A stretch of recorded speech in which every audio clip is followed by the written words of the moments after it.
जी हाँ, इस वक्त की बड़ी और अहम खबर इस वक्त निकल के सामने है। सरकार ने छात्रों के हितों को ध्यान में रखते हुए एक बड़ा फैसला लिया है। जी हाँ, प्रधानमंत्री मोदी ने इस पर खुद मोहर लगा दी है। बात करें बोर्ड परीक्षा 2026 की, तो इससे जुड़ी एक बहुत ही बड़ी और अहम घोषणा शिक्षा विभाग की तरफ से कर दी गई है। यदि आप भी आगामी वर्ष 2026 में 10वीं और 12वीं परीक्षा में बैठने वाले छात्र या फिर छात्र हैं, तो ये खबर आपके लिए बेहद ही ज्यादा जरूरी है। भारत के किसी भी राज्य के बोर्ड से आप ताल्लुक रखते हैं तो ये खबर सभी छात्रों के लिए। सरकार की तरफ से ये फैसला लिया गया है कि इस बार बोर्ड परीक्षा 2026 में कुछ बड़े बदलाव लागू किए जाएंगे।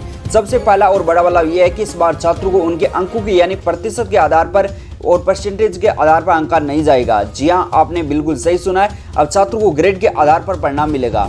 इससे ये होगा कि छात्रों को विजन नंबरों की होड़ खत्म होगी और उन पर अनावश्यक मानसिक दबाव भी नहीं पड़ेगा।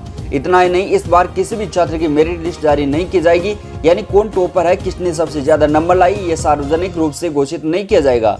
सरकार ने ये कदम छात्रों के मानसिक स्वास्थ्य को ध्यान में रखते हुए उठाया गया है। कई बार देखा गया है कि जो छात्र मेरिट लिस्ट में नहीं आ पाते हैं, वे तनाव में आकर गलत कदम उठा लेते हैं। इसी चिंता को देखते हुए सरकार ने बड़ा बदलाव किया है। सरकार की ओर से यह कहा गया है कि अब शिक्षा विभाग का उद्देश्य केवल नंबरों की दौड़ नहीं, बल्कि वास्तविक ज्ञान और कौशल विकास का होगा। क्या आप इस बदलाव से सहमत हो? कमेंट सेक्शन में जरूर बताइए। साथ ही अपने बोर्ड और राज्य के नाम भी कमेंट सेक्शन में जरूर लिखिएगा। धन्यवाद।